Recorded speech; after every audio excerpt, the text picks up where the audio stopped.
Bueno, pues bienvenidos a la sesión de hoy.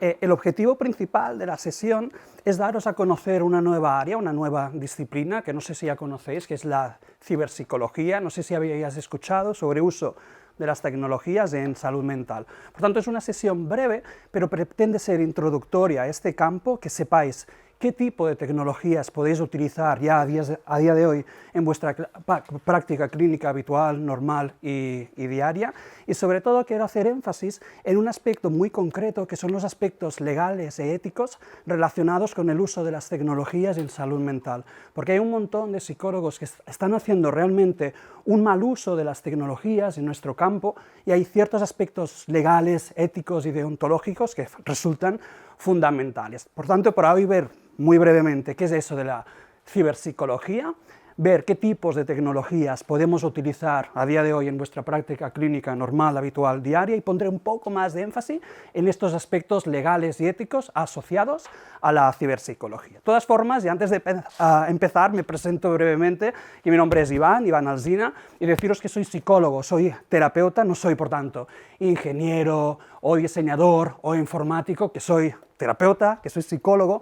Lo único que me he dedicado a lo largo de los últimos, ya 17 años de mi vida, que esto es prácticamente la mitad de mi vida, no bien, pero bueno, más o menos la mitad de mi vida, al diseño, al desarrollo, la implementación, la validación de diferentes aplicaciones tecnológicas, sobre todo basadas en las tecnologías más emergentes, como pueden ser desde la realidad virtual, la realidad aumentada, wearables para dispositivos móviles, etcétera, y que utilizamos en el campo de la salud mental y también en el ámbito de la educación. Precisamente a día de hoy estoy trabajando como profesor en la Universidad de Vic, no sé si la conocéis, que está aquí cerca de Barcelona, y en la Universidad de Vic damos dos asignaturas relacionadas con las TIC en salud mental. En particular, damos una asignatura en el grado de psicología. Todos los alumnos que quieren la mención o la especialidad de clínica es obligatorio que hagan esta asignatura de nuevas tecnologías en salud mental. Y damos también otra asignatura en el máster de psicología general sanitaria. Y en este sentido, y lo que creo que es importante y relevante, es que a nivel español o a nivel latinoamericano, algunos de vosotros yo creo que sois de Latinoamérica, hay una falta alarmante de acciones formativas relacionadas con la ciberpsicología, con el uso de las TIC en salud mental. A nivel español, hasta donde conozco, tenemos nuestras asignaturas en la Universidad de Vic y la asignatura que impartimos en el máster de terapias de tercera generación. Por tanto, debido a la falta de acciones formativas en este ámbito, hay muy pocos psicólogos a día de hoy, no sé si algunos de vosotros seréis vosotros, que estén utilizando la tecnología con sus propios pacientes. Más allá de ello, y a nivel más de emprendedor, estoy trabajando, tenemos una empresa, una startup en Estados Unidos que se llama RelaxVR. Y lo que hacemos en RelaxVR, después veréis la aplicación, es combinar la exposición a diferentes ambientes virtuales, relajantes, como puede ser una playa, o estar nadando dentro del mar, estar en las montañas, etc. Y lo combinamos con músicas relajantes y diferentes técnicas de relajación bien validadas, como puede ser la respiración controlada, el Jacobson, etc., para entrenar a las personas a utilizar diferentes técnicas de relajación. Estoy también trabajando en República Dominicana, no sé si alguno de vosotros es de República Dominicana, porque suele ser más o menos habitual. Estamos trabajando en República Dominicana, y en República Dominicana estamos desarrollando también diferentes ambientes de realidad virtual que utilizamos para el tratamiento de diferentes trastornos relacionados con la ansiedad, en particular para la agorafobia y el trastorno obsesivo-compulsivo. En este caso utilizamos esta tecnología como una técnica de exposición, para enfrentar a nuestros pacientes a sus principales miedos, a sus temores mediante realidad virtual. Os preguntaréis quizá, ¿y por qué utilizar esta tecnología? ¿Por qué utilizar la realidad virtual? Aquí nos encontramos que una gran mayoría de los pacientes, quizá si tenéis vuestros propios pacientes os encontráis con lo mismo, tienen pocas habilidades de imaginación. Por tanto, para ellos es muy difícil imaginar el estímulo temido con lo cual no tienen una alta activación emocional. Y por otro lado, nos encontrábamos que es muy difícil conducir la exposición en vivo, en situaciones reales.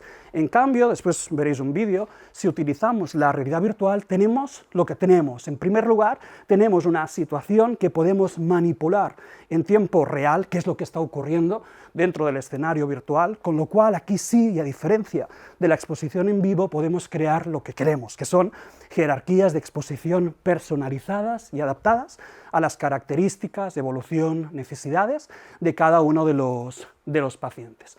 Y finalmente estoy trabajando también en Armenia, que justo llegué ayer sin dormir, etc. Y en Armenia quiero poner énfasis en este proyecto porque estamos en el proceso de abrir el primer centro psicológico de la región, en el cual utilizaremos de forma intensiva las nuevas tecnologías para la evaluación y el tratamiento psicológico. Empezaremos en Yerevan, no sé si conocéis la ciudad, es la capital de Armenia, iremos abriendo diferentes centros en diferentes ciudades de Armenia y si todo va bien iremos abriendo también diferentes centros en otros países de la ex Unión Soviética, esto es Bielorrusia, Ucrania, etc. Con lo cual, enfatizar este aspecto, que no soy simplemente ingeniero o técnico, sino que soy psicólogo, lo único que a lo largo de los últimos años me he especializado en utilizar tecnologías en salud mental. Pues esta es la breve presentación por el momento. Pero antes de empezar, sí que os quiero preguntar si alguno de vosotros tiene ordenador, aquí o en casa. Todos. Que me preguntaréis, venir de Armenia a preguntarme si tengo ordenador, hostia. O no sé si alguno de vosotros tiene smartphone. O uno, o dos, o tres, o cuatro, o cinco smartphones seguramente tendréis. O no sé si estáis inscritos en alguna red social. Porque yo estoy inscrito en Facebook, en Twitter, en LinkedIn, en SlideShare, en ResearchGate y otras redes sociales que ni me acuerdo que estoy inscrito y mucho menos me acuerdo de mi contraseña. Con eso lo que quiero decir es que las nuevas tecnologías han modificado de una forma completa la forma en la cual las personas nos comunicamos, nos relacionamos y en general vivimos, y que nuestro campo, el ámbito de la salud mental, no es y no debe ser una excepción a las tendencias propias del siglo XXI, y que de hecho cada vez hay más psicólogos que sí están utilizando las TIC en nuestra profesión, en el ámbito de la salud mental, que repito, no debe ser la excepción a esta nueva sociedad. Una nueva sociedad que normalmente denominamos la sociedad de la información y el conocimiento, y que se trata en definitiva de una sociedad en la cual cada vez tenemos más personas que pueden ser consideradas nativos digitales o millennials. En este sentido, no sé si ya conocíais qué es eso de un nativo digital, qué es un millennial. Yo creo que más o menos imagináis que es un nativo digital, pero he querido introducir aquí un vídeo que es un poco exagerado, que es una parodia, pero bueno, que nos ayuda a hacer una idea de exactamente qué es un nativo digital. Push, push.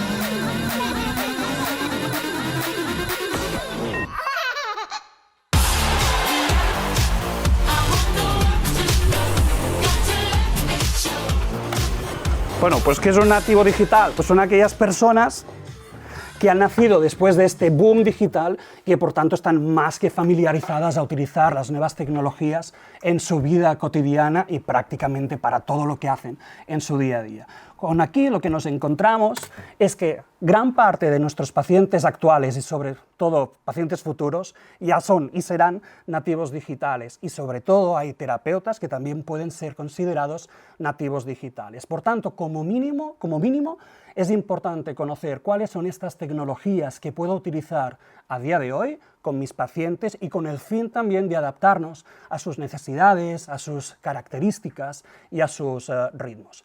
Y todo esto, aunque en un principio pueda parecer algo muy futurista, yo qué sé, del siglo XXIII, del siglo XXIV, tipo Black Mirror o tipo Matrix, deciros que el uso de las tecnologías en salud mental no es ni mucho menos nada nuevo y que de hecho en el ámbito de la investigación estamos haciendo investigación desde hace 25, 30, 35 años aproximadamente, dependiendo de la tecnología. Por ejemplo, en el caso concreto de la realidad virtual, se empezaron a hacer investigaciones sobre el uso de realidad virtual en el tratamiento de trastornos de ansiedad, que probablemente a día de hoy veréis un montón de noticias en Facebook, en LinkedIn, de nuevas ideas, etc. Pues bien, en investigación se está utilizando desde, imaginaros, el año 1992, que esto era los Juegos Olímpicos de Barcelona y era más o menos así pequeño. Por tanto, insistir en este aspecto, que en el ámbito de la investigación tenemos un montón de estudios científicos,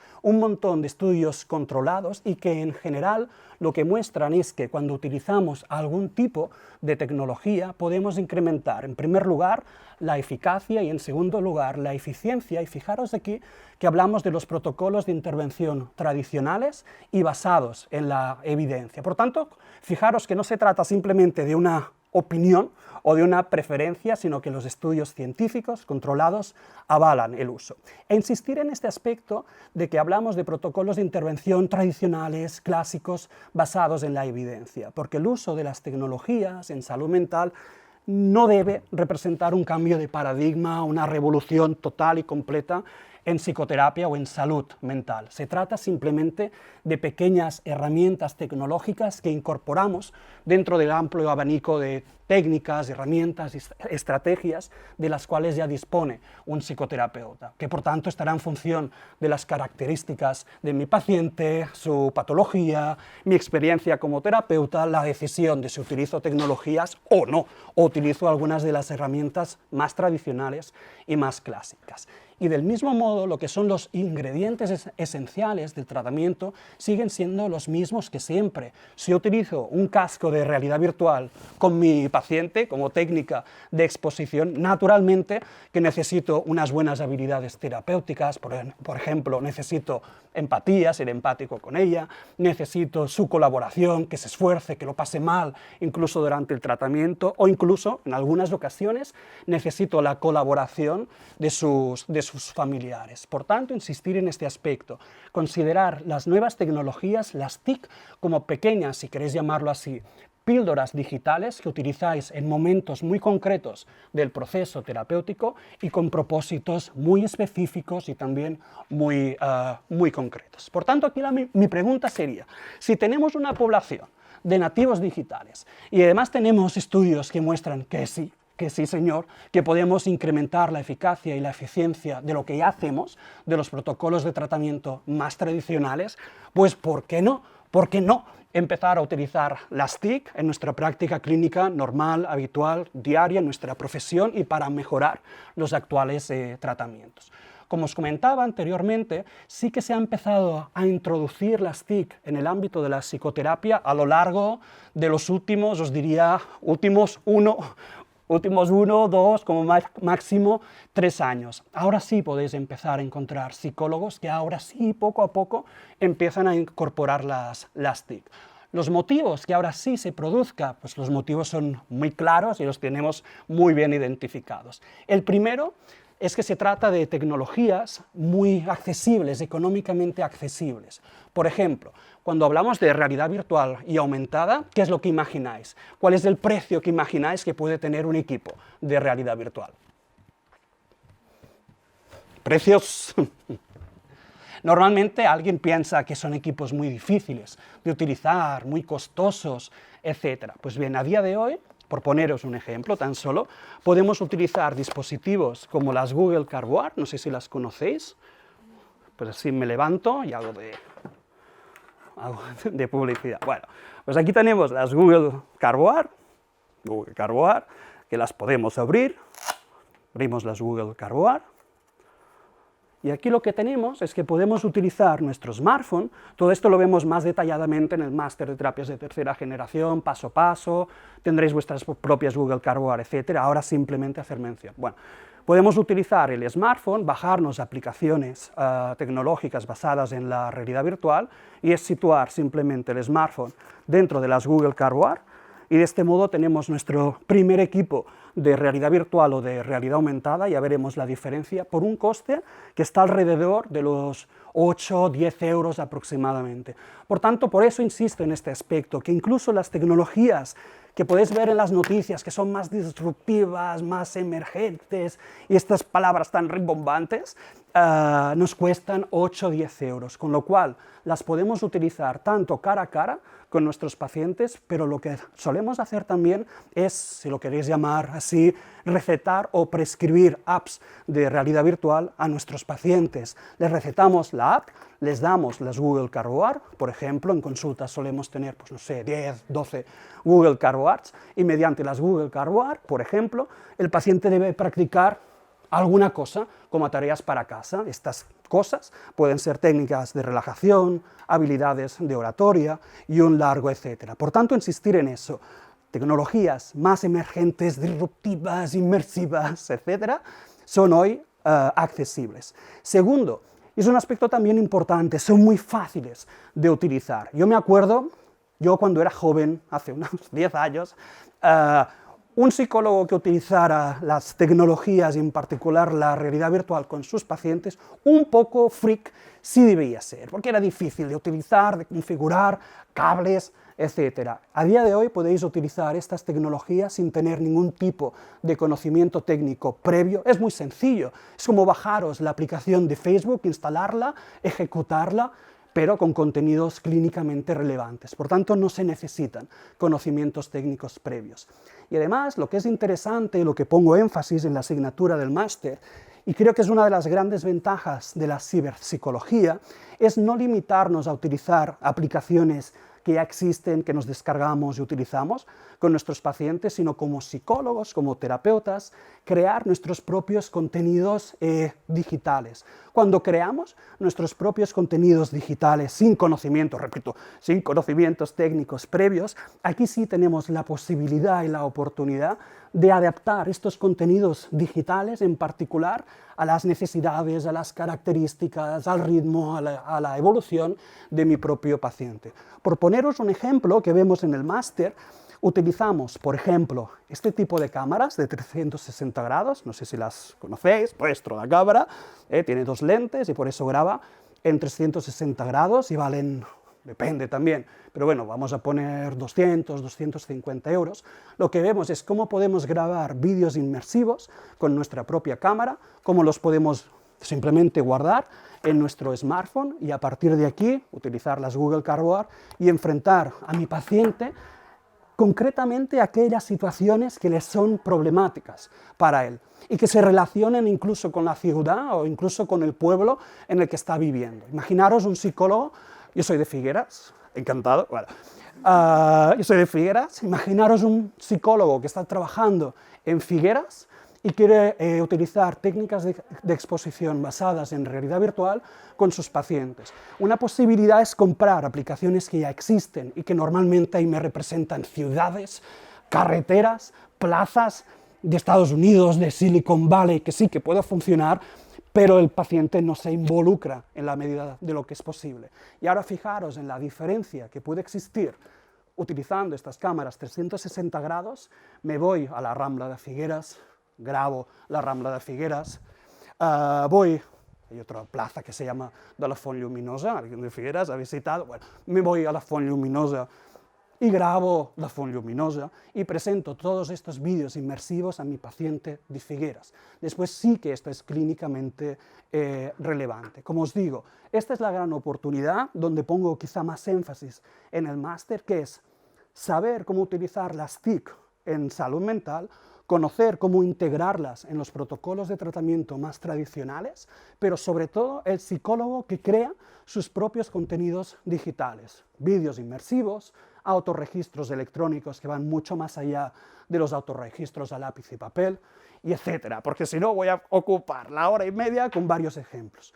Y finalmente tenemos que las tecnologías ofrecen nuevas funcionalidades, nuevas posibilidades que hace tan solo unos años no podíamos ni llegar a imaginar y que después veremos un ejemplo. Pues bien, todo esto está dando paso a un nuevo campo, a un nuevo ámbito, si queréis, a una nueva disciplina, incluso a una nueva profesión, por tanto, a una nueva salida laboral que solemos denominar la ciberpsicología. Y aquí podemos definir muy brevemente la ciberpsicología como el uso de las TIC, cualquier tipo de tecnología para mejorar los procesos de atención sanitaria, sociosanitaria o de salud mental. Y aquí un aspecto que me parecía importante remarcar es que dependiendo de nuestro propósito clínico, hacemos una primera división entre lo que llamamos tecnología positiva, que esto será familiar por la psicología positiva y que más o menos se basa en algunos de los mismos principios. Bien, en tecnología positiva lo que hacemos es no tratar un trastorno psicológico que tiene mi paciente, sino que utilizamos las TIC para mejorar la calidad de vida de la población en general, mejorar su bienestar físico, su bienestar emocional. Un ejemplo de ello, recordad que ponía antes el ejemplo de Relax VR, pues Relax VR sería un ejemplo de tecnología positiva, ya que no quiero tratar el trastorno psicológico, la agorafobia que tiene mi paciente, sino que quiero entrenar, enseñar a mi paciente a utilizar técnicas de relajación que después podrá utilizar en su vida cotidiana. Vamos a ver un vídeo de ejemplo de exactamente qué es Relax VR. Y si queréis al acabar la sesión, que ahora yo creo no nos dará tiempo, la podéis ver a través de los cascos de realidad virtual. En lo que comentábamos, tenemos diferentes escenarios virtuales. Acordaros que vosotros podéis grabar vuestros propios escenarios virtuales utilizando estas cámaras y que lo combinamos con diferentes músicas relajantes, que son relajantes para el paciente, que él las puede escoger, por ejemplo, y técnicas de relajación bien validadas, respiración controlada, o el Jacobson, incluso yoga, etc.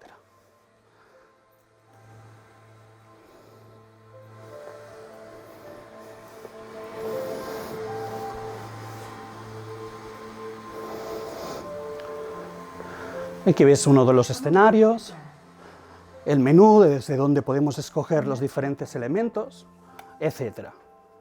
Esto es simplemente uno de los ejemplos de tecnología positiva, pero como podéis imaginar tenemos multitud de ejemplos y que ya veremos, analizaremos en el marco del máster, porque hoy no nos da tiempo. Y por otro lado tenemos lo que sí que llamamos ciberterapia. En ciberterapia aquí sí utilizamos la tecnología para tratar un problema, para tratar un trastorno psicológico, para tratar a mi paciente que tiene un trastorno de ansiedad. Un ejemplo de ciberterapia estaría en estos entornos virtuales que estamos desarrollando en República Dominicana, que los utilizamos como técnica de exposición para tratar agorafobia o tratar el trastorno obsesivo compulsivo. Vamos a ver otro vídeo también de ejemplo, simplemente, de ciberterapia. Y aquí tendríamos 4 escenarios virtuales. La casa del paciente, donde tratamos la ansiedad anticipatoria, una plaza en la cual tenemos diferentes zonas, diferentes regiones más menos difíciles, donde podemos controlar, por ejemplo, el número de personas que hay en cada sitio, e incluso en alguna de las regiones de la plaza dejamos al paciente encerrado. Esta es la clave, en definitiva, de la realidad virtual. Diferentes situaciones, diferentes entornos, y que en cada entorno yo pueda manipular en tiempo real lo que ocurre en él, diferentes parámetros de exposición, que esto es lo que nos facilita, decíamos, crear estas jerarquías de exposición personalizadas y adaptadas a los diferentes ritmos de los diferentes pacientes.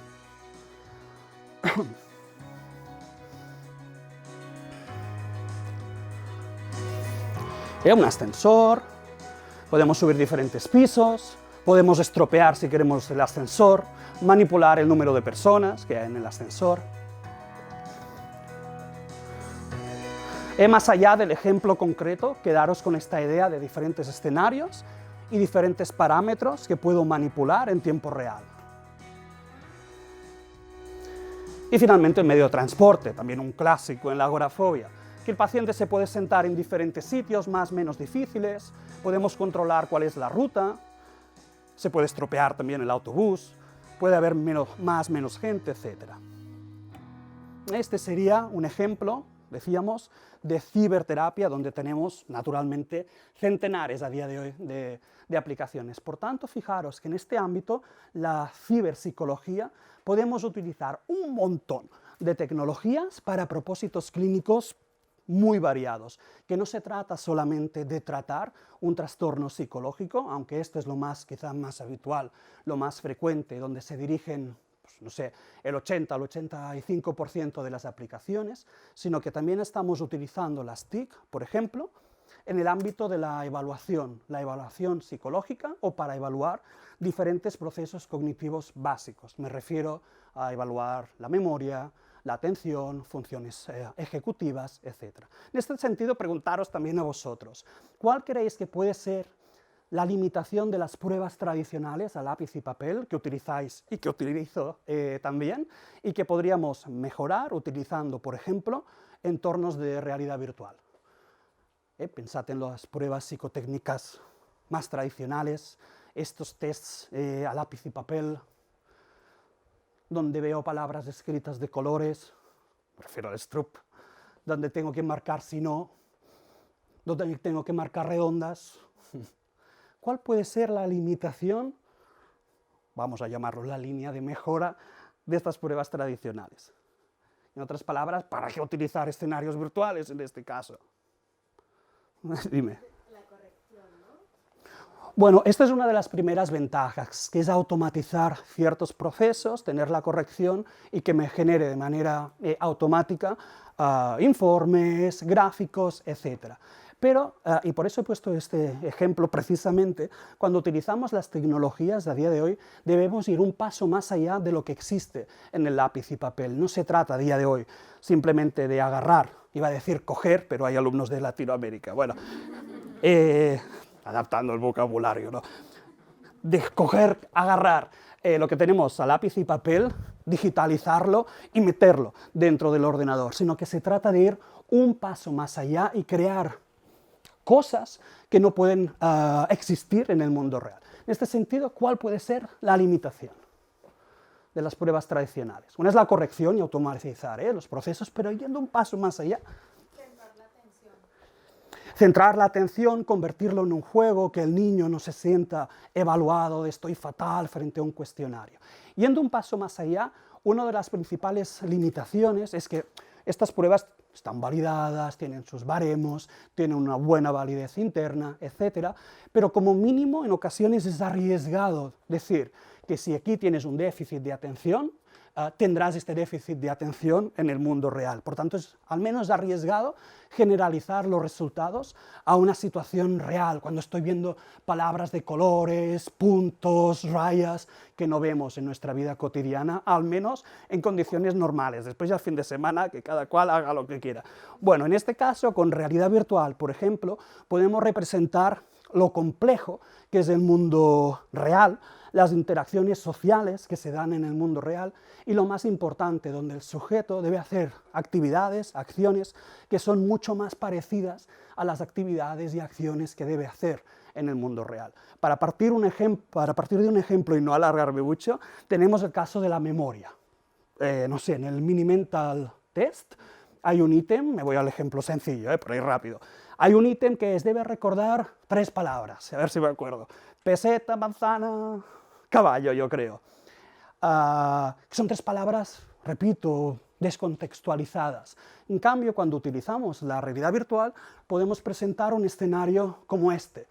Un escenario que es, por ejemplo, un supermercado virtual. Y es dentro de este escenario donde el sujeto que evaluamos debe hacer una tarea relacionada con la memoria. Por ejemplo, voy al supermercado y tengo que comprar, pues no sé, patatas, arroz, leche, debo ir a pagar, revisar el cambio, etc. Por tanto, cuando utilizamos estas tecnologías, y veremos ejemplos más concretos en el máster, mantenemos la misma validez interna de toda la vida, pero podemos incrementar la validez externa o ecológica de estas pruebas más tradicionales. Como os digo, veremos ejemplos más concretos y empresas que están trabajando en esta línea ya en el marco del máster.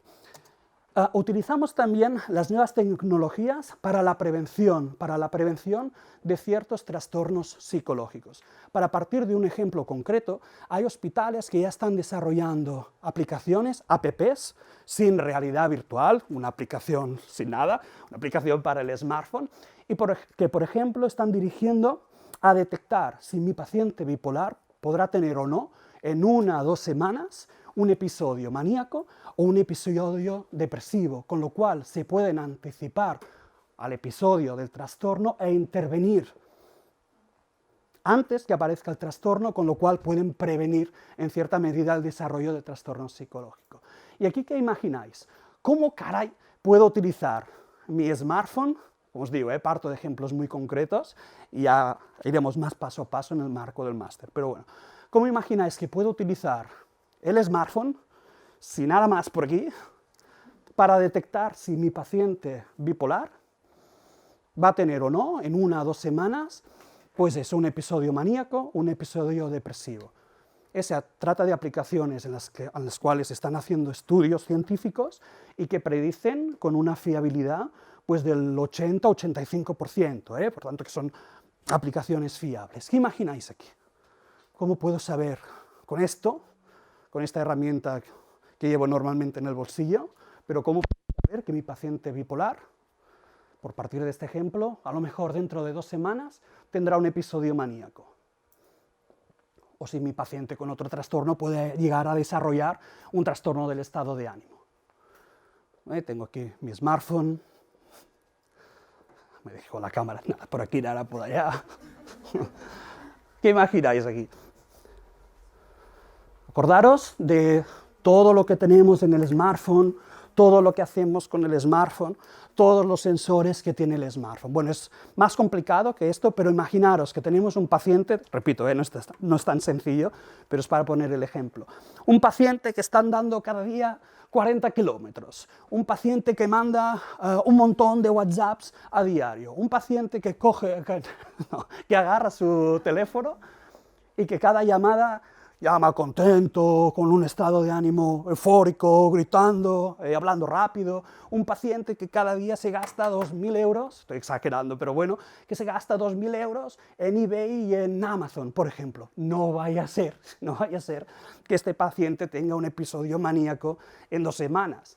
Y lo contrario, imaginaros un paciente que no se mueve de casa en todo el día, que no se comunica con otras personas, que sí, que hace alguna llamada pero abatido, con voz baja, hablando muy suave, etc. No vaya a ser que este paciente tenga un episodio depresivo. Como os digo, no es tan sencillo como esto, tienen algoritmos que son mucho más complejos, pero sí utilizan toda la información que genera el paciente a través del smartphone y sí que pueden predecir, os digo, un 80-85% de los casos, si este paciente va a desarrollar un trastorno del estado de ánimo, un episodio maníaco o un episodio depresivo. Hay bastantes empresas que están trabajando en esta línea a día de hoy. Otra empresa, si lo queréis revisar después de la sesión, es Vocalis Health. Y en esta empresa utilizan única y exclusivamente la voz del paciente, por ejemplo, cuando hace videoconferencias o llamadas telefónicas. Y aquí han encontrado diferentes biomarcadores que realmente permiten predecir problemas de salud. Por ejemplo, utilizando solamente la voz, pueden predecir si mi paciente va a tener un ataque al corazón o si mi paciente de nuevo puede tener un episodio maníaco, depresivo o un trastorno del estado de ánimo, con lo cual podemos prevenir este trastorno porque podemos intervenir con antelación. Esta es una de las grandes ventajas también de las nuevas tecnologías, utilizar estos datos más objetivos, datos cuantitativos, datos que vienen del día a día del paciente y que es difícil o imposible de obtener utilizando pues, las estrategias más convencionales y más tradicionales.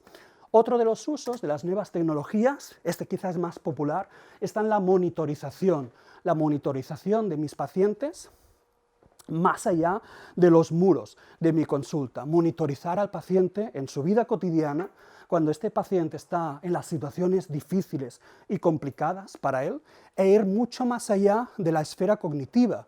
A día de hoy, en definitiva, cuando monitorizamos a un paciente, lo que hacemos para monitorizar, yo creo, es utilizar los autorregistros tradicionales a lápiz y papel. Esto es la monitorización que hacemos a día de hoy. En cambio, cuando utilizamos las tecnologías, por tanto, fijaros que no se trata solamente de realidad virtual aumentada, podemos crear, por ejemplo, un autorregistro electrónico. Esto lo veremos en el máster, son 10 minutos, podemos utilizar el Google Sheets, no el Google Sheets, podemos utilizar el Google Sheets para crear nuestro autorregistro electrónico, con lo cual, con este autorregistro electrónico me puedo comunicar en tiempo real con mi paciente, o podemos dotar de una capa multimedia sus respuestas, no solamente escribir estoy en el tren, y que ya es útil, pero estoy en el tren, y mi nivel de ansiedad es 100/100 porque soy agorafóbico. Podemos ir un paso más allá y, por ejemplo, este paciente hace una foto del tren y veo exactamente, a ver, cómo es este tren, cuánta gente hay, cuántas personas hay, o graba su propia voz en audio, con lo cual no tengo solamente el pensamiento estoy en el tren, mi nivel de ansiedad es 100, mi pensamiento es voy a tener un ataque de pánico, voy a morir, me voy a volver loco. Es muy diferente grabar, por ejemplo, un audio y tener más información sobre la conducta no verbal, paraverbal, etc. Y además estamos utilizando los wearables, no sé si conocéis qué son los wearables, que seguramente alguno de vosotros quizá tenga algún wearable, o a lo mejor no. Bueno, aquí, creo que sí. Pues aquí tenemos un wearable. Un wearable es una pieza de ropa electrónica que incorporamos como una pieza de ropa más. Los más populares son las pulseras del tipo Fitbit o los smartwatch, y lo que hace el wearable es registrar, en general, registrar información que irradia nuestro cuerpo. Lo más habitual es registrar la tasa cardíaca, registrar cuánto andamos, registrar las respiraciones por minuto, pero como veremos en el marco del máster podemos ir mucho más allá, podemos registrar un montón de información, dependiendo del wearable, que irradia el cuerpo del paciente. A modo de curiosidad, para mostraros la variabilidad que puede haber, hay wearables que incluso detectan las feromonas de cada una de las personas. Feromonas es información que irradia nuestro cuerpo, y busca ver estas feromonas se relacionan mejor con estas otras feromonas y hacen el match. Bueno, no es un ejemplo de salud mental, pero es un ejemplo de cómo estos wearables son muy variados y pueden registrar cualquier información que irradia nuestro cuerpo en general. En salud mental combinamos autorregistros electrónicos con wearables, con lo cual tenemos información de la esfera cognitiva del paciente, pero también tenemos información de la esfera fisiológica, la conductual, etc. Con lo cual después en las sesiones cara a cara de terapia tenemos una información que es mucho más compleja y mucho más rica que estos autorregistros más tradicionales. Como os digo, en el máster traeré algunos wearables creados específicamente para salud mental, los utilizaremos, ahora quedaros simplemente con la idea general. Y finalmente, los estamos utilizando también en el entrenamiento, pues en el entrenamiento de habilidades y competencias, por un lado, del propio o estudiante o profesional de la salud mental. Por ejemplo, cuando era joven, hace 10 años, bueno, en la Universidad de Barcelona, lo que creamos para los estudiantes del último curso, de una asignatura de psicología patológica, de cuarto, adaptativa, etc., creamos diferentes pacientes virtuales con diferentes diagnósticos, con lo cual los alumnos compaginaban el asistir a clase también y escuchar al profesor, leer los dossiers, los apuntes y el DSM-5 y combinaban todo esto con estos pacientes virtuales que se podían llevar a casa y mediante los cuales podían practicar lo que habían aprendido en clase y en el DSM-4 por entonces, que era hacer una buena entrevista de exploración psicopatológica en función de los criterios del DSM-5 hasta dar con un diagnóstico correcto. Como veis, es un aprendizaje mucho más experiencial, mucho más atractivo, proactivo para el estudiante que estar simplemente frente a los apuntes intentando memorizar el contenido. Esta es una de las posibilidades. Y una de las segundas posibilidades en las cuales se está trabajando es que el estudiante o el profesional se ponga en la piel del paciente. Durante los estudios nosotros podemos leer, por ejemplo, no sé, ¿qué es un trastorno psicótico? Tengo un libro y me leo qué es un trastorno psicótico, con los síntomas, la prevalencia, etc. En algunas ocasiones podemos tener acceso a nuestro paciente psicótico y le podemos hacer la entrevista, hablar con el paciente psicótico, entender su fenomenología, cómo se siente, etc. Pero cuando utilizamos realidad virtual, y veremos también algunos ejemplos, aquí el propio profesional o el estudiante o incluso los familiares se convierten en el paciente, se colocan un casco de realidad virtual y pueden entender cómo es la psicosis desde dentro y en primera persona, cómo son estas alucinaciones visuales, cómo son estas alucinaciones auditivas, etc. O bien utilizar el smartphone, las Google Cardboard, y ahora soy un paciente con demencia, soy un paciente con Alzheimer. No cortéis esta parte del vídeo y la pongáis sola, ¿eh? Bueno, nada. Y en este caso puede tener la persona la sensación de que estoy en la calle, que no me acuerdo cómo volver a casa, o voy al supermercado, no me acuerdo qué es lo que debía comprar. Yo creo que aquí está la gran posibilidad de la realidad virtual, sobre todo en el campo de la educación, que es convertir a profesionales, a estudiantes, a familiares, en el paciente y que viva en primera persona todas estas experiencias. Como os digo, veremos varios ejemplos. Y por otro lado, que ya me estoy alargando, lo utilizamos sobre todo para entrenar habilidades y competencias en los propios pacientes. Antes lo comentábamos. Imaginaros el paciente con miedo a hablar en público, ¿cómo lo recetamos o prescribimos una aplicación en la cual tengo una gran audiencia virtual? En esta audiencia virtual debo dar una conferencia y mientras doy la conferencia o la charla practico técnicas de relajación, practico habilidades de oratoria, etc. Aquí la clave está en que lo que aprendemos en un escenario virtual, también me baso en estudios, no en opinión solo, lo que aprendemos dentro de un escenario virtual, sean técnicas de oratoria, sea relajación, sea lo que sea, sí se generaliza al mundo real, que este es el problema que tenemos con estrategias más tradicionales, como puede ser la imaginación. Por tanto, y repito, un campo muy variado, un campo muy heterogéneo, en el cual podemos utilizar un montón de tecnologías para diferentes propósitos clínicos. Para poner algo de orden y situarnos, normalmente identifico tres grandes categorías o grupos de tecnologías. Estas tres categorías no son las tres categorías maravillosas, exclusivas, mutuamente excluyentes, sino que se trata de tres categorías para poner un poco de orden y situarnos, y es lo que veremos mucho más detalladamente en el marco del máster. Pero para hacernos una idea general, tenemos tres grupos de tecnologías. La primera es la telepsicología. Probablemente lo primero que pensáis cuando hablamos de TIC en salud mental, yo creo que lo primero que viene a la cabeza es telepsicología, es decir, utilizar diferentes herramientas de telecomunicación para ofrecer nuestros servicios a distancia. Y aquí podemos diferenciar entre tecnologías asincrónicas, es decir, que no hay una interacción en tiempo real entre paciente y terapeuta, ejemplos pueden ser un foro o bien el correo electrónico, y tecnologías sincrónicas, es decir, que sí hay una comunicación en tiempo real entre paciente y terapeuta. En este caso podemos utilizar sistemas de mensajería instantánea, me refiero a WhatsApp, o bien sistemas de videoconferencia como Skype. Y aquí viene mi pregunta. No sé si vosotros estáis utilizando sistemas de telecomunicación. Yo creo que sí, sí, no disimuléis ahora. Bueno, no sé si utilizáis el correo electrónico. ¿Qué correo electrónico utilizáis? Fuerte, fuerte. El Gmail, bueno. ¿Y sistemas de videoconferencia?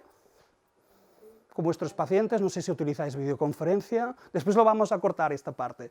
¿Utilizáis sistemas de videoconferencia? Ajá. Skype, bien. ¿El? Zoom, Skype, Hangouts. Vale. Por tanto, tenemos buena parte de la población utilizando Gmail para correo electrónico, después volveré, y Skype como videoconferencia. Después veremos qué es lo que ocurre con Gmail y Skype, porque es, bueno, ya casi que he pasado la hora, pero es donde me quería centrar para la sesión de hoy. Después vuelvo a este punto. El segundo es la mHealth, estábamos hablando de esto, que es el Mobile Health, que se refiere al uso de dispositivos móviles, el smartphone, la tableta, los wearables, los gadgets, en el ámbito de la salud mental. Aquí lo que solemos hacer es recetar, decíamos, o prescribir estas aplicaciones a mis pacientes, y normalmente con dos propósitos: que mi paciente practique alguna cosa, alguna tarea, alguna actividad, alguna competencia con estas aplicaciones para móviles, o sobre todo monitorizar al paciente en su vida cotidiana y a través de diferentes dimensiones, decíamos subjetiva, fisiológica, motora, etc. Este es el segundo gran grupo, que es el Mobile Health.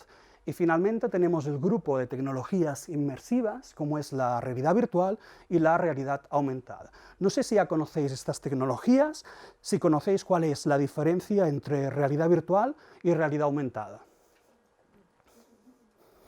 Bueno, después probaréis realidad virtual, si nos da tiempo, que sí nos va a dar tiempo.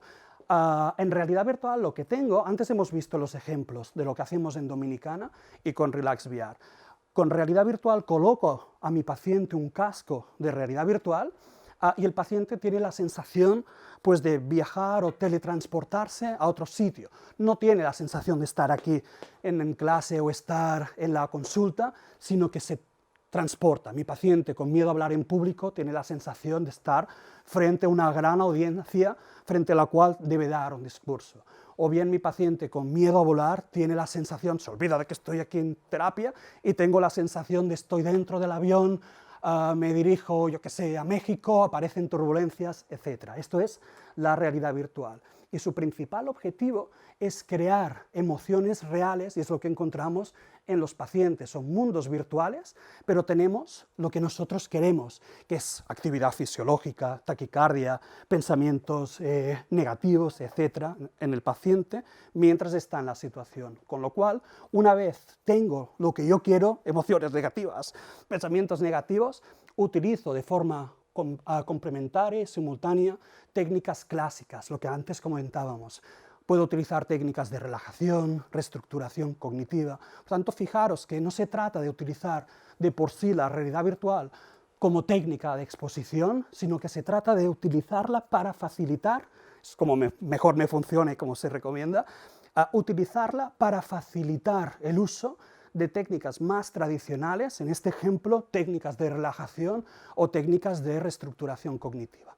Y por otro lado tenemos la realidad aumentada. En realidad aumentada también podemos tener nuestro equipo de realidad aumentada por 8, 10 euros y nuestro smartphone.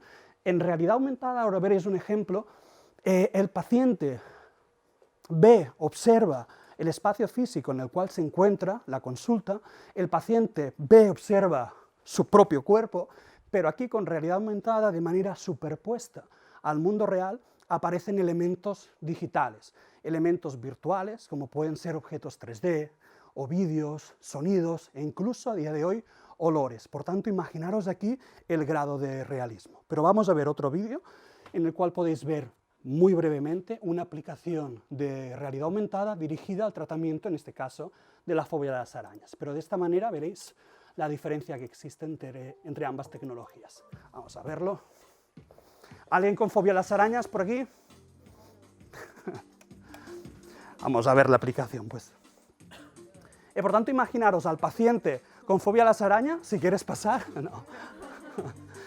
Paciente con fobia a las arañas que no ve un mundo cualquiera, que no ve un entorno en el cual no veo un cuerpo. No, no, aquí veo el sitio, el lugar en el cual estoy, veo mi propio cuerpo y sobrepuesto incluso a mi propio cuerpo que aparecen las arañas. Y además puedo manipular si aparece 1, 5, 20, 60 arañas, si las arañas están quietas o están en movimiento, si son arañas pequeñas o si son arañas maravillosamente grandes. Con lo cual podemos crear de nuevo estas jerarquías de exposición adaptadas a los pacientes.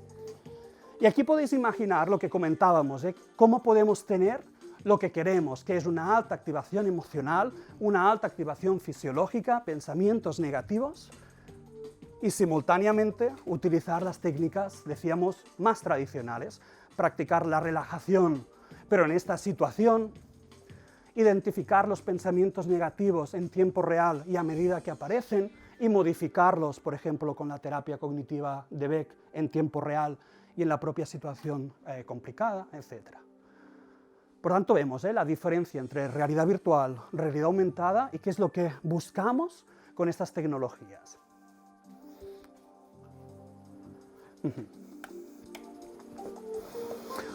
Con lo cual, simplemente mencionar brevemente la gran variedad de tecnologías que podemos utilizar. No sé si tenéis dudas, preguntas al respecto.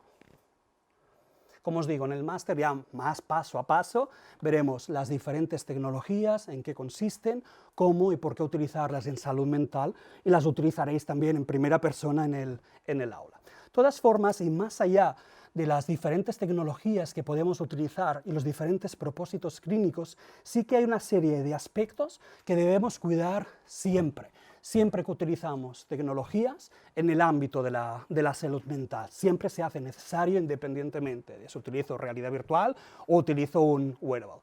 La primera, lo hemos comentado antes, aunque utilicemos nuevas tecnologías, necesitamos un buen conocimiento sobre los tratamientos basados en la evidencia y, sobre todo, tener unas buenas habilidades terapéuticas. De hecho, esto es la parte más difícil. La parte más difícil no es utilizar la tecnología, saber cómo utilizar un equipo de realidad virtual. Esto es lo más fácil y es lo más sencillo. Lo que es verdaderamente más complicado y lo que aporta es tener estos conocimientos sobre las terapias psicológicas, saberlas cómo aplicar, etc. Por tanto, insistir en eso. Nada cambia cuando utilizamos las nuevas tecnologías, utilizamos los mismos protocolos de siempre. Y un segundo punto que quería remarcar y que me parece importante porque muchas veces se pasa por alto es que las condiciones básicas requeridas cuando utilizamos las TIC, imaginaros el caso de la videoconferencia, son exactamente las mismas que cuando hacemos terapia cara a cara. Insisto en este aspecto porque hay quien piensa que cuando utilizamos la videoconferencia o el tratamiento a distancia todo vale y no necesito todos estos requisitos, y no es así. Debemos estar colegiados, debemos estar con el título, y un aspecto importante, que el centro o servicio desde el cual hacemos la videoconferencia debe estar también inscrito en el Registro General de Centros, Establecimientos y Servicios Sanitarios, que por tanto, aunque hagáis videoconferencia, debéis cumplir todos los requisitos tradicionales de la terapia cara a cara. En segundo lugar, lo que cambia ligeramente un poco es que necesitáis unas buenas competencias digitales o unas competencias digitales normales o aceptables, tanto vosotros como el propio paciente. Y más allá de ello, se hace importante conocer qué aplicaciones TIC puedo utilizar yo, estar más o menos actualizado, y sobre todo conocer qué aplicaciones tecnológicas son recomendables para un determinado tipo de pacientes. Por poneros ejemplos muy concretos, no se recomienda, no se debe utilizar la videoconferencia, por ejemplo, naturalmente con pacientes con trastornos graves, con pacientes psicóticos, con pacientes con riesgo de suicidio, etc. O bien, no se recomienda utilizar la mHealth o apps en pacientes con TOC, porque después convierten a la mHealth, al wearable o la app en su amuleto de la suerte. Por tanto, este es un aspecto importante, conocer cuáles son las últimas tendencias tecnológicas, saberlas cómo integrar en los protocolos más tradicionales y saber cuándo son recomendables y cuándo están contraindicadas estas tecnologías. Aquí lo más recomendable es hacer acciones formativas, pero antes lo comentábamos, hay muy pocos cursos relacionados con las TIC en salud mental.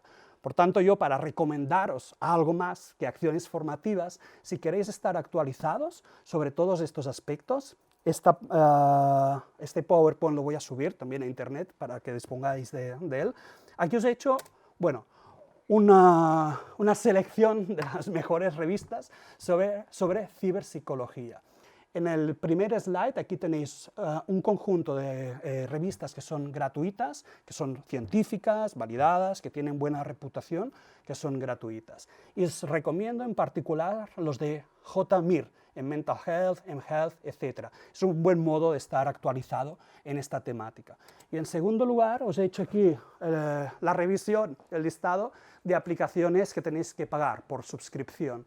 Y aquí solamente mencionar que la revista más conocida en ciberpsicología y que tiene números desde los años 90, la he colocado aquí al principio, que es la de Cyber Psychology, Behavior and Social Networking, que es interesante porque tenéis información sobre lo que comentábamos, cómo aplicar las TIC en salud mental, pero también tenéis la cara B, la otra cara de la tecnología, que es las consecuencias negativas que se pueden derivar de un mal uso de las TIC. Por tanto, tenéis números, artículos relacionados, en definitiva, con el ciberbullying, con la adicción a los videojuegos, con la adicción a las redes sociales, etc. Por tanto, es una revista interesante porque toca las dos caras, utilizar TIC en tratamiento y la cara negra de las TIC, que son adicciones, casos de ciberbullying, etc. Por tanto, os recomiendo estas revistas.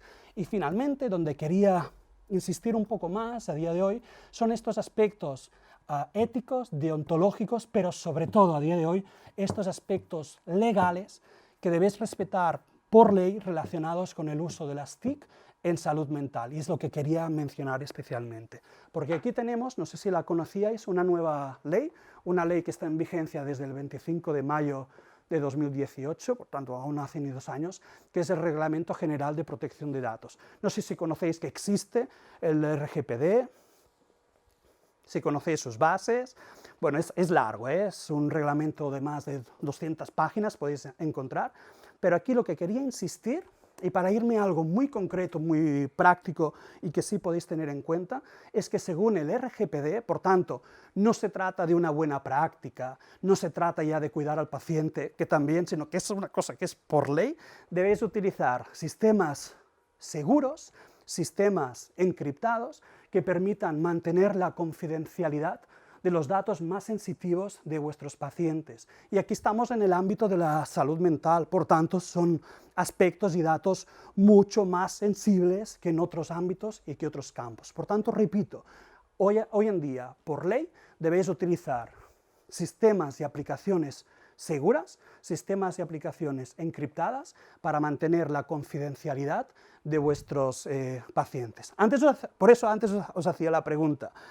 Según el RGPD, a día de hoy no podemos utilizar, estaría prohibido, por ejemplo, utilizar el Gmail con nuestros pacientes, porque el Gmail tal cual no es seguro, ni confidencial, ni encriptado. Y del mismo modo, a día de hoy, siendo estrictos, no podríamos utilizar el Skype con nuestros pacientes, porque Skype, de nuevo, no es seguro, la información no es encriptada y no podemos mantener la confidencialidad de los pacientes. Aquí tenemos que el señor Skype, que no lo conozco, pero el señor Skype puede estar grabando, si quiere, todo lo que está ocurriendo frente a la cámara. Por tanto, cuidado cuando utilizáis Skype en terapia, y en vuestra vida cotidiana también cuidado con lo que hacéis frente a Skype, que después os aparece en YouTube. Por tanto, a lo que voy es que no podéis utilizar Gmail y Skype en vuestra práctica clínica porque no se adapta a los requerimientos del Reglamento General de Protección de Datos. Hay un montón de psicólogos, entráis por internet,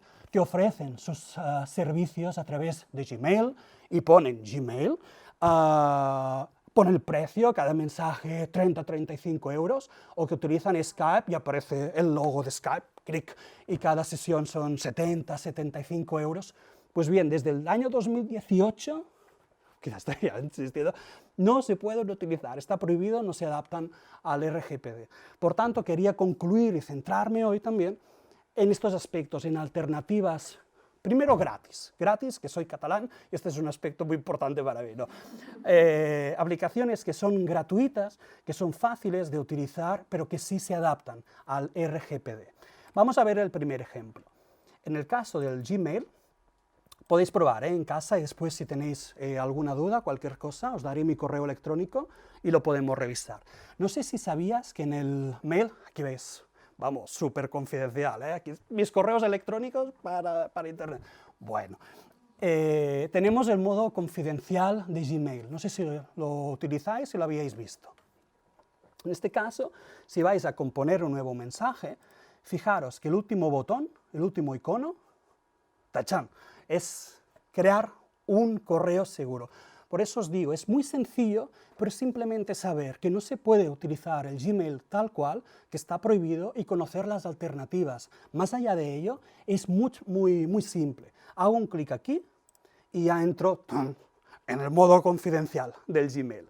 Aquí tenéis que, en primer lugar, cuando envío un correo confidencial, quien recibe mi correo, ya para empezar, no puede reenviar este correo, no puede hacer copy-paste, no lo puede imprimir o no lo puede descargar. Y además, desde aquí puedo determinar cuándo este correo expira, caduca, se autodestruye, por ejemplo, al cabo de un día. Voy a hacer el ejemplo para que veáis que es muy simple. Aquí me envío un correo yo a mí mismo. No tengo amigos, me mando un correo. Además pongo encriptado 1 para llamar la atención de hackers. No, encriptado 1. Mando este correo y al cabo, pongamos de medio minuto, un minuto, ya debe llegar. Bueno, esperemos. Bueno, aquí el aspecto importante es que si me equivoco y, por ejemplo, mando, aquí tenéis el correo, que hay cierta seguridad, porque no lo puedo, decíamos, no lo puedo reenviar, no puedo hacer copy-paste, no lo puedo descargar, etc. Pero además, imaginaros que estoy yo con mis fotos, para exagerar, pero bueno, estoy con mis fotos que quería enviar a mi mujer y les he mandado mis fotos privadas con mi triquini a mi jefe. ¿Qué es lo que ocurre? Aquí no hay que suicidarse. Aquí tenemos la opción de hacer desaparecer este correo seguro al instante y cuando nosotros queramos. Fijaros que si voy a Send, enviados, aquí tengo mi correo y que digo, hostia, le he enviado, sí, pues le he enviado a mi jefe mis fotos en triquini. Bueno, pues voy aquí, quito el acceso y ya está, al cabo, no es automático, pero bueno, lo mismo, al cabo de un minuto como máximo entraría aquí y ya no podría consultar el contenido. Bueno, os digo, es medio minuto, un minuto aproximadamente, con lo cual tenemos una cierta seguridad. A ver. Bueno, correo caducado. Espero que no haya visto las fotos. Bueno, de todas formas, aquí aún no tenemos un correo encriptado, debemos ir un paso más allá para adaptarnos ahora sí a lo que marca el Reglamento General de Protección de Datos, que es el segundo paso. Voy a crear otro correo seguro, voy a componer, voy al modo confidencial, pongo que expire en un día y fijaros en la segunda opción. Ahora también lo haré paso a paso para que veamos cómo funciona. Requerir una contraseña. Si selecciono esto, ahora lo veréis, el paciente debe introducir una contraseña que le llegará a través de su smartphone, introduce esta contraseña y ahora sí puede desencriptar este contenido. Como os digo, encriptar, seguridad, suena muy rimbombante, no sé si rimbombante es una palabra castellana o es en catalán, bueno. Suena muy rimbombante, pero es muy fácil, es muy sencillo, es simplemente saber cuáles son los pasos. Aquí pongo el password en el SMS, lo grabo, y ahora sí, puedo enviar otro correo, encriptado 2, encriptado 2 con su contenido, incluso puedo adjuntar el informe de mi paciente, no sé si habrá algún documento por aquí, bueno, pues la imagen. Y ahora sí, envío este contenido y está todo encriptado. Todo me refiero al cuerpo del mensaje y a los documentos adjuntos, con lo cual, al menos si hacéis esto, sí que os adaptáis al RGPD. Como veis, es fácil, es gratis, que soy catalán, es muy sencillo y os adaptáis a la ley. Fijaros aquí en el segundo paso, cuando le doy a enviar, me pide el teléfono del paciente. Aquí introduzco el teléfono del paciente, soy yo. Bueno, le doy a Send y lo vamos a enviar. Simplemente que veáis paso a paso y que veáis que es muy sencillo. Vamos a esperar que llegue, que de un correo al otro están lejos estos correos. Vamos a esperar y veréis que una vez recibe el paciente el correo, o bien otro profesional, que le hemos enviado, pues no sé, la historia clínica de mi paciente, un informe, etcétera, ahora está encriptado. Como veis la diferencia, aquí no aparece encriptado 2, ni aparece la foto de ISEP. Por tanto, está encriptado y es seguro. Por tanto, para ver el contenido, el paciente o el otro profesional haría un clic en enviar contraseña y a partir de aquí se envía la contraseña automáticamente al smartphone. A ver si me llega. Ajá. ¿Ves que es instantáneo? Bueno, me llega la contraseña, como podéis ver. Introduzco el número. Y esto es todo. Le doy a enviar y ya puedo ver el contenido. Contenido, tachán, y el alegre final, y la fotografía, etc. Con lo cual ahora sí, es encriptado, es seguro, y al menos os adaptáis, si queréis utilizar el Gmail, como mínimo os adaptáis el RGPD. De todas formas, nosotros en consulta preferimos no utilizar el Gmail y utilizamos otra alternativa, que es mucho más recomendable. Esta otra alternativa es este correo que se llama ProtonMail. Aquí lo tenéis el enlace, protonmail.com, y aquí tenemos de nuevo un servicio de mensajería, primero gratis, segundo muy fácil de utilizar, y tercero que me permite enviar mensajes seguros y mensajes encriptados. Y la gran ventaja de ProtonMail es que si nosotros tenemos una cuenta de ProtonMail y nuestro paciente tiene una cuenta de ProtonMail, no hace falta ni contraseñas ni SMS. Encripta automáticamente y solamente se desencriptará cuando el paciente lo reciba y este paciente abre el correo electrónico. Por tanto, repito, si vosotros tenéis ProtonMail y el paciente tiene ProtonMail, otro profesional, todos los correos que enviéis, incluso con documentos adjuntos, son encriptados, con lo cual os adaptáis de nuevo al Reglamento General de Protección de Datos.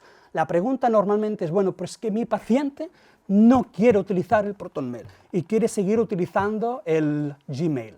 En este caso voy a hacer también el ejemplo porque es incluso más sencillo que con el modo confidencial de Gmail. Por eso os enseño las dos opciones. Voy a crear otro correo, fijaros que es casi idéntico que en Gmail.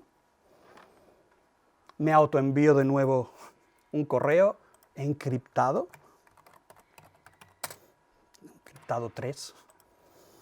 Y en este caso es más simple por la siguiente razón. Si lo envío fuera de ProtonMail, por ejemplo a un Gmail, puedo ir al candado de nuevo, pero aquí soy yo el que introduce una contraseña, por tanto no es una contraseña generada automáticamente por parte de Google, sino que yo introduzco la contraseña. A efectos prácticos, aquí tenemos que cada paciente ya tiene preestablecida, ya conoce su contraseña. Por ejemplo, el paciente 1, su contraseña ya sabe que es 1, 2, 3, 4, 5. Por tanto, ya sabe que cuando recibe un ProtonMail de mi persona, la contraseña será siempre 1, 2, 3, 4, 5, con lo cual es mucho más sencillo quizá de poner el teléfono, de recibir el SMS, de introducirlo. Es mucho más directo, yo creo, y más automático. Voy a hacer el ejemplo, que es un segundo. Un password de 1, 2, 3, 4, 5. Ajá, aquí es secreto. Puedo adjuntar archivos, una foto.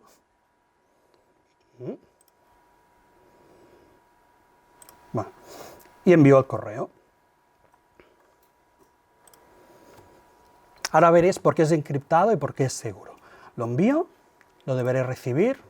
Bueno, aquí todos mis correos, para YouTube, podéis leerlos, podéis hacer la pausa y mirarlo maravilloso. Bueno, recibo el correo electrónico, fijaros que es encriptado, es seguro, no veo aquí que he escrito.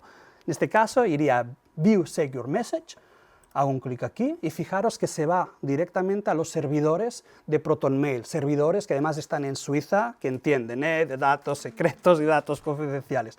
Bueno, aquí introduzco la contraseña, 1, 2, 3, 4, 5, doy a descifrar porque está encriptado y ya veo el contenido, el mensaje y el documento adjunto. Por tanto, es muy fácil, como veis, utilizar sistemas seguros para mantener la confidencialidad del paciente, que de por sí es una buena práctica, pero además para adaptaros a la ley, al RGPD.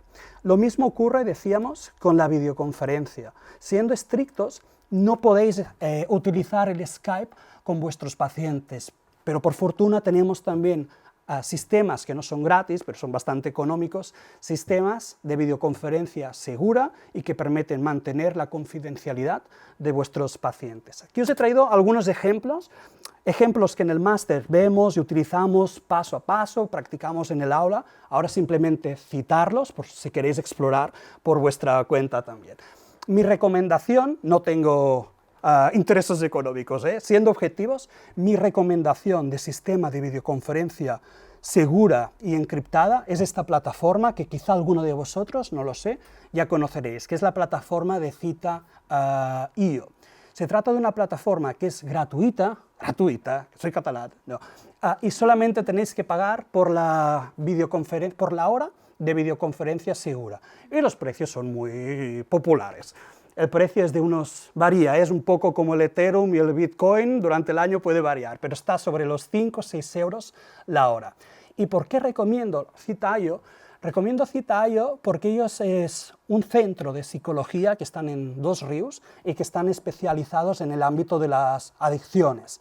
Y ellos se encontraron con este problema de Skype, que no podían utilizar Skype con sus pacientes que daban de alta, que vivían en otros países, etc. Con lo cual crearon su propia plataforma que utilizaban en sus centros y más adelante la empezaron a comercializar. Por tanto, tenemos una plataforma creada por parte de psicólogos, el propietario es psicólogo, es psiquiatra, y creada para psicólogos y psiquiatras. Por tanto, en definitiva, aquí lo que tenemos, por un lado es una plataforma de gestión de vuestro centro, ya sea en una sola habitación, vuestra consulta privada, sea un centro más grande, sea un hospital, etc. Y hablo de plataforma de gestión porque aquí podéis crear diferentes roles, secretaría, los diferentes profesionales de psicología, terapia familiar, terapia individual, etcétera, no sé, el coordinador, el propietario, etcétera. A cada uno de estos roles, por ejemplo, se le pueden asociar diferentes agendas, de manera que si queréis vosotros y así lo pautáis, el paciente puede ir directamente a la agenda y registrarse para una hora en concreto. Os genera las facturas automáticamente dentro de la misma plataforma, que esto, lo que somos autónomos, perdéis bastante tiempo generando las facturas, revisando que todo esté bien. E incluso os permite hacer la historia clínica del paciente digitalizada y segura, encriptada en sus servidores. Y aquí lo que es interesante es que toda esta plataforma de gestión del centro es gratuita, no se debe pagar, y no se debe pagar ni ahora ni en el futuro, porque si estoy en contacto con ellos y los conozco. Esto por un lado. Y por otro lado, dentro de esta plataforma de gestión, aquí tenéis el sistema de videoconferencia segura, que vale unos 5 o 6 euros la hora.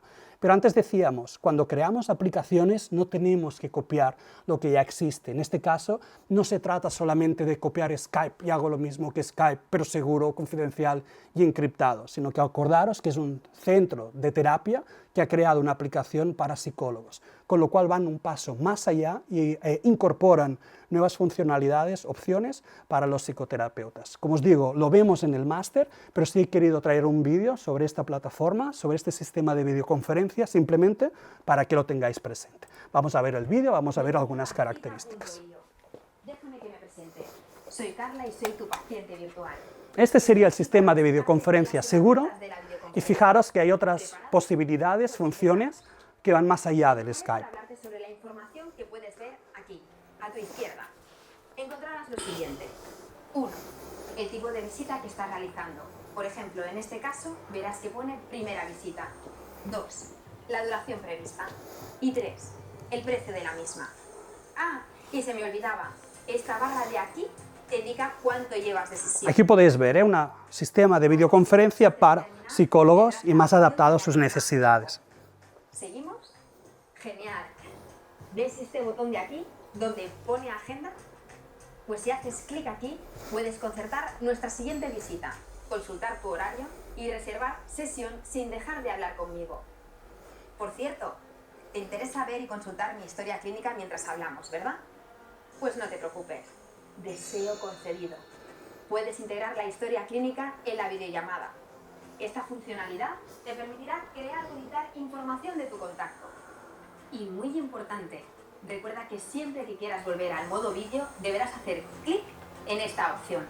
Pero podrás seguir viéndome en la ventana que aparecerá debajo de la barra que muestra la duración de la visita. Y por cierto, el botón Abrir ventana hará que si lo deseas, se abra directamente otra ventana para cualquier consulta por internet que quieras hacer mientras hablas conmigo. Y justo al lado tienes el Vademecum para buscar cualquier información que necesites. Útil, ¿verdad? Venga, ahora que ya tenemos claro todo esto, vamos a por uno de los botones más importantes. Este que ves justo aquí abajo y que dice grabar. Fijaros que podéis grabar la sesión y guardarla en el historial clínico digital del propio paciente. Autorizar esta acción y tan solo tú tendrás acceso al vídeo posteriormente dentro de su historia clínica. El mismo botón te permitirá terminar la grabación cuando desees. Si tienes alguna incidencia mientras realizas la sesión, podrás acudir a la sección Problemas, donde podrás comprobar si la velocidad de tu conexión es apta para realizar una videoconferencia. La tienes en la esquina inferior derecha de tu pantalla. ¿Qué más? También es interesante que conozcas la opción de ventana flotante. También la encontrarás aquí abajo. Y si la activas, me podrás ver a mí o a otro contacto en una ventana flotante, que podrás desplazar donde quieras mientras consultas otros datos en tu ordenador. Y antes de terminar, tengo una idea. Te voy a contar una de mis acciones preferidas. Bueno, esta función probablemente, y dado que somos psicólogos, quizá no es necesario utilizarla, pero bueno. En este caso, de mí, que mediante análisis facial te aportará información sobre mi estado de ánimo. ¿Ves? Ahora estoy feliz. Nada más, con esto me despido. Bueno, más allá de esta última opción, como veis, una plataforma, un sistema de videoconferencia seguro y que va más allá y que ofrece más opciones que el Skype. Si queréis alternativas más sencillas, alternativas más directas, alternativas que es me conecto con mi paciente y directamente marcamos una hora, hacemos la cita y hacemos una videoconferencia segura ahora y aquí y de una manera mucho más rápida, hay 3 aplicaciones, yo creo es criterio subjetivo, pero bueno, tenéis 3 buenas alternativas que, repito, no son herramientas de gestión de vuestro centro, pero sí que son 3 alternativas que son muy directas, que es ahora y aquí. Hacemos la sesión con videoconferencia segura y esto es todo y os adaptáis también al RGPD. Estas 3 opciones, os he puesto aquí el nombre, el enlace por si queréis explorar, serían las de Open Therapy, InPsyche y Mentabio. Son muy similares. Una agenda donde concretar las citas, un sistema de videoconferencia seguro y habitualmente hay una pasarela de pago para realizar el pago directamente dentro de estas plataformas. La recomendación es que utilicéis la que os resulte más rápido de utilizar, más sencilla y más usable.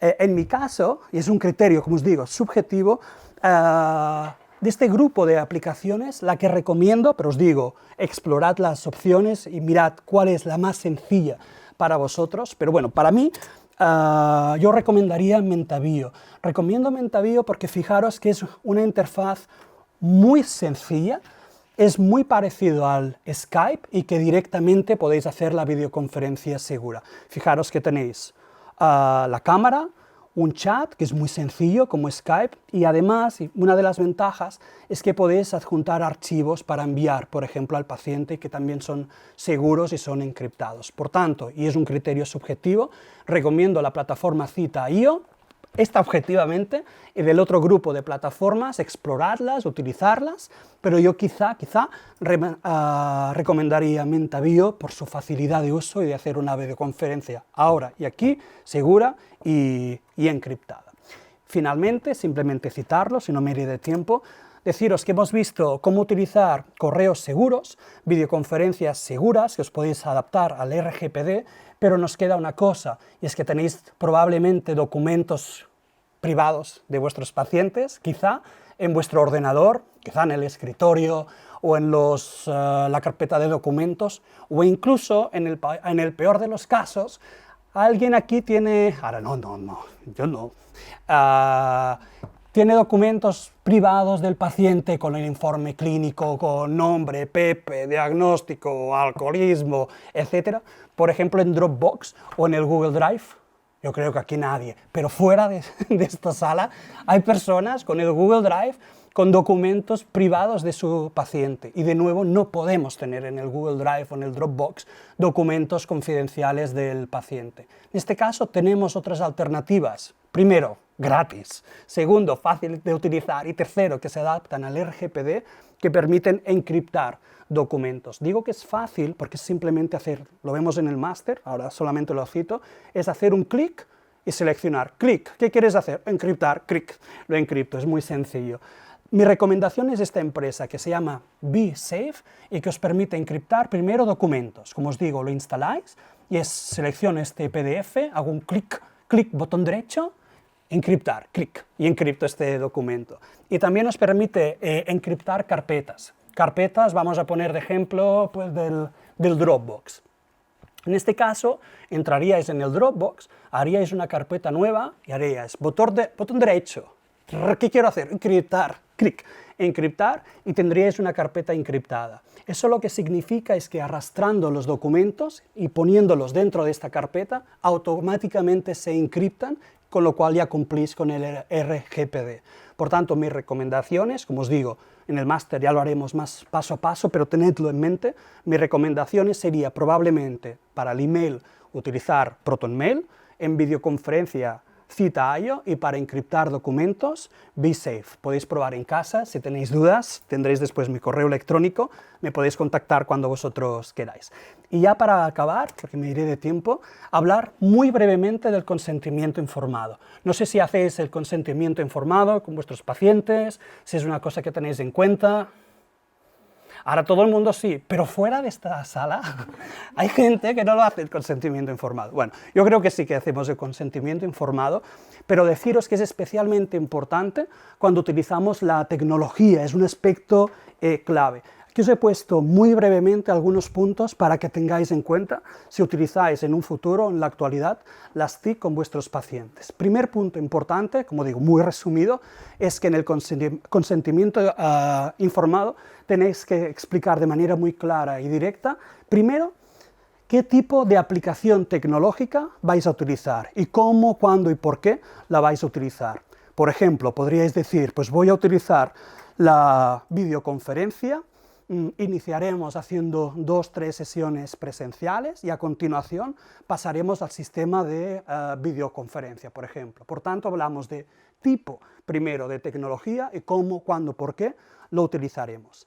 A continuación, ya os centráis en lo más concreto y explicáis y redactáis qué aplicaciones concretas vais a utilizar. Y además hacéis explícito si estas aplicaciones concretas se adaptan o no al RGPD. Por ejemplo, pues vamos a utilizar Cita.io. Cita.io es una plataforma que tiene como propósito tal y cual y que se adapta al RGPD.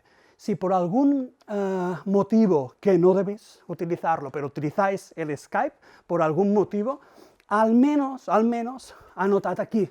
Por X motivos vamos a utilizar el Skype, pero redactarlo. Skype no es seguro, no es encriptado, puede haber ciertas vulnerabilidades sobre la confidencialidad del paciente, etc. Al menos escribirlo en el consentimiento informado como mínimo que el paciente lo sepa y que el paciente firme este consentimiento informado. Y para ir acabando, la tercera recomendación, para ser muy breve, es que en el propio consentimiento informado vayáis más allá de explicar qué aplicaciones vais a utilizar o qué sistemas vais a utilizar y que en el consentimiento informado expliquéis y pongáis aquí redactado vuestras propias pautas, vuestras propias, yo os diría, normas de uso de las nuevas tecnologías. Por ejemplo, y acabo con este ejemplo, en los casos de mensajería instantánea, si utilizáis el WhatsApp, no sé si alguno de vosotros utiliza WhatsApp con los pacientes, no es pregunta trampa ahora, pues no es confidencial, no. En el caso del WhatsApp, sí. En el caso del WhatsApp nos encontramos que cuando damos nuestro número de WhatsApp a un paciente o un grupo de pacientes, se convierte en el infierno. Recibimos centenares de mensajes, podéis recibir mensajes viernes por la noche, estás con tus amigos, no bebes el agua fombella, etc., y te llegan los mensajes. En estas condiciones no puedo, también exagerando, pero bueno, con estas condiciones no puedo contestar, y te siguen llegando mensajes más amenazantes, que me voy a suicidar, etc., con lo cual tienes que agarrar el teléfono.